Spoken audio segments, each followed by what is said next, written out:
Hi there, and welcome to this first video on Microsoft Flight Simulator 2020 on my YouTube channel, and it's going to be very much an exploratory one. I've done about 10 hours flying so far on the simulator, but I'm just sort of working my way around how I can record. I've actually got things set up with a split screen, ultra-wide screen made up of 2 screens, and I'm about to make that 3. And I'm actually using a PlayStation 3 controller, which is really not ideal, but we'll talk about that as we go along. So let's decide where we're going to take off on this very short flight from. And I think we'll make it my nearest main airport, which is Exeter.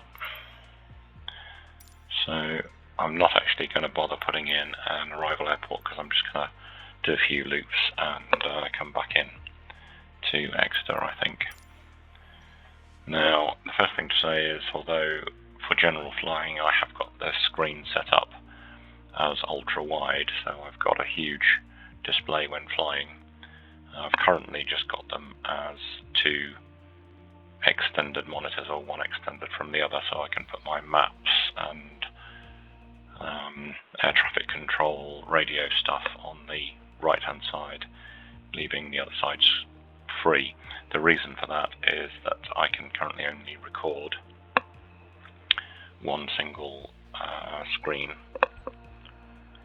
so I can't record the full widescreen experience. So, as I say, I'm using a combination of keyboard, mouse, and the PS3 wireless controller, which has the principal problem that the sticks on that controller are momentary and will spring back to where they centralize basically.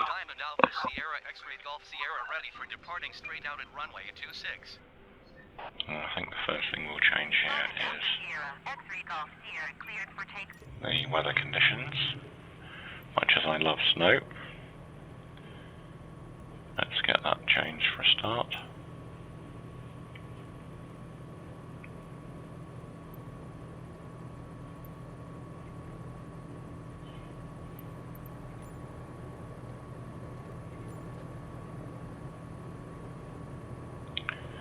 And we certainly don't want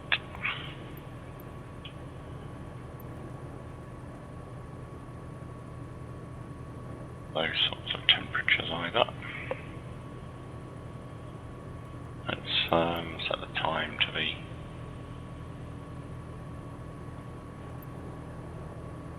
earlier in the day. Might as well set it to today's date.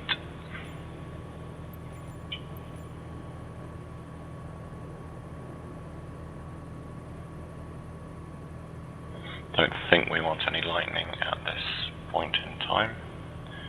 Going to have to think about without that.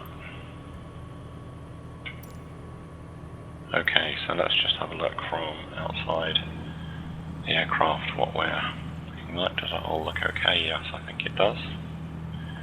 So I'm going to move my ATC stuff over to the right hand screen and my map over to the right hand screen so that you can see what's going on. We can do away with weather now, and I'm going to be mixing between inside the plane and outside view. I much prefer the outside view when flying, but you can see the controls obviously when we're in the inside view. So we've got the throttle there, as you can see, and I'm not actually very familiar with this plane, although I've flown it quite a bit. I've flown it simply with the control keys rather than knowing where the flaps, landing gear, throttle and everything else are. It's twin engine, so there's a double throttle lever. So we'll leave the parking brake on for a second and crank up some RPM. Just do a quick outside check on the ailerons.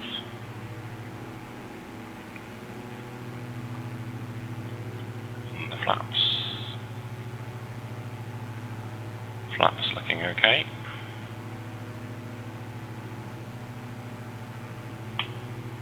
Okay, so I think what we'll do is we'll take off with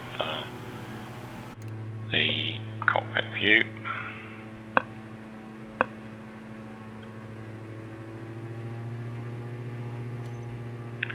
So we're releasing the parking brake now, and we're on our way.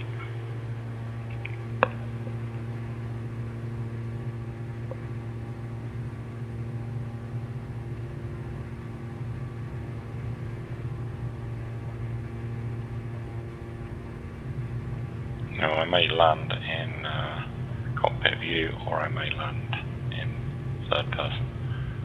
I'll see how I feel at the time, but this is takeoff speed, so let's gently pull back on the stick and up we go, and you can just make out the car park of Exeter over there on the left.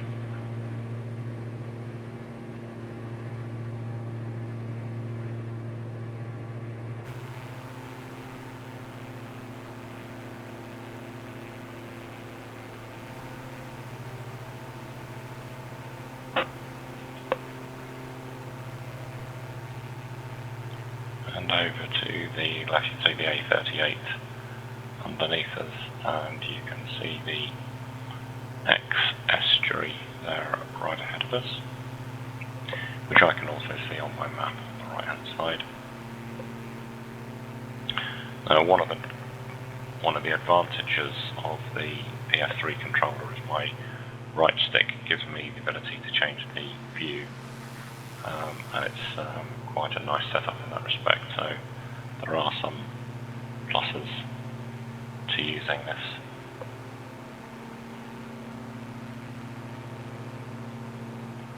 So let's for now just follow the road.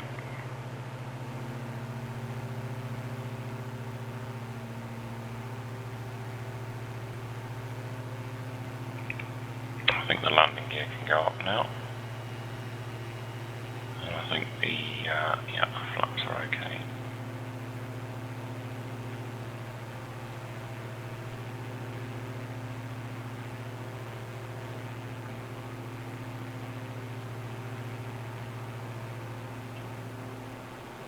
Okay, now before I get too far away from Exeter, I'm going to request a full stop landing.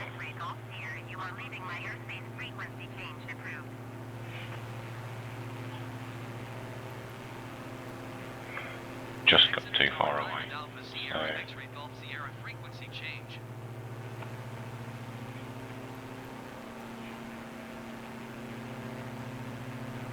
going to start to bank back.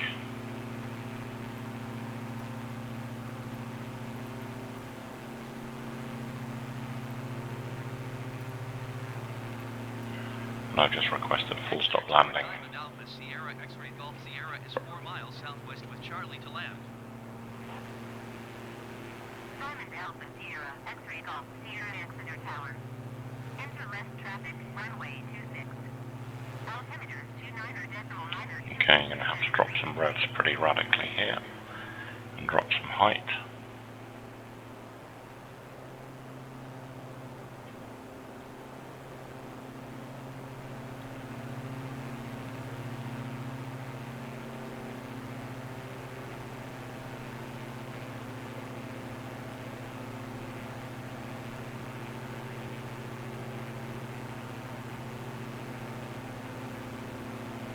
Okay, I haven't been given clearance to land. I think I need to come round from the other side, so I need to do a complete pass. Sorry. Fly left downwind runway 26 Diamond X-ray Golf Sierra. That's no bad thing, because it's going to give me some time to drop down and lose some speed as well. Let's have a look at the exit history again.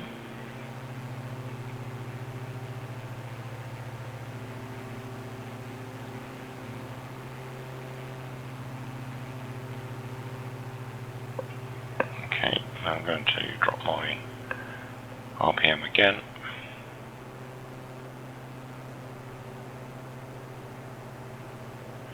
And when I get clear of the end of the runway, able to make my final turn,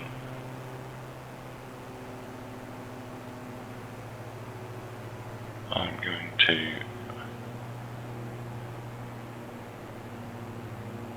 set up the flaps.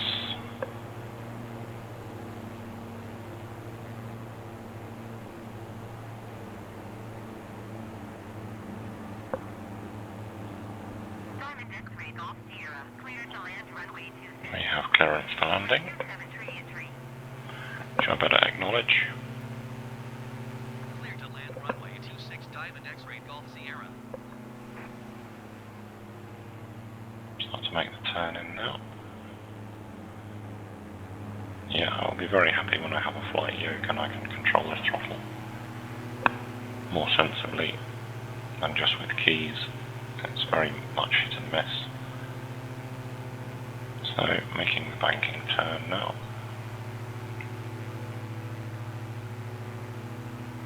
Speed's a little bit low.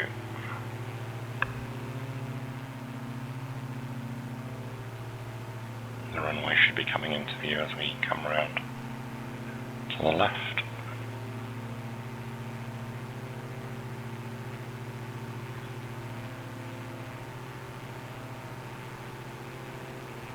And one other thing that might be quite handy would be some landing gear.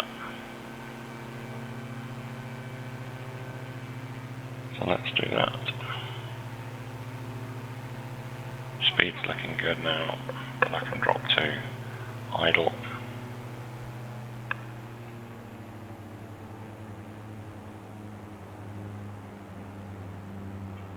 That's a little bit more juice.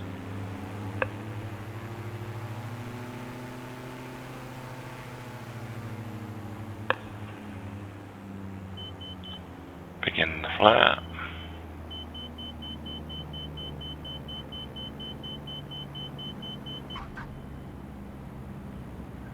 And we are safely down.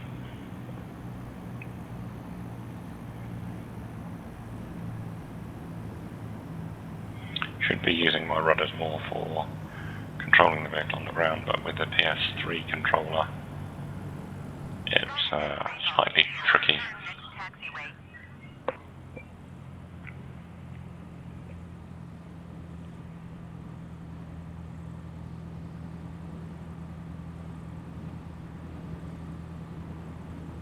Yeah, the keys for the rudder on the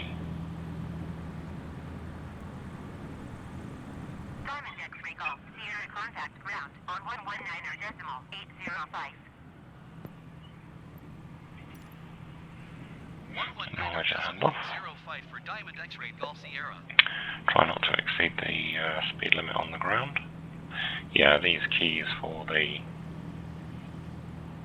rudder are pretty much momentary, or there is some granularity to them, but it's quite tricky, so really some pedals would be a good idea as well. So there we go. There is my first flight on video. I'm sure I got an awful lot of things wrong, but I took off in one piece and landed in one piece, so that's got to be progress. And I will see you in the next video.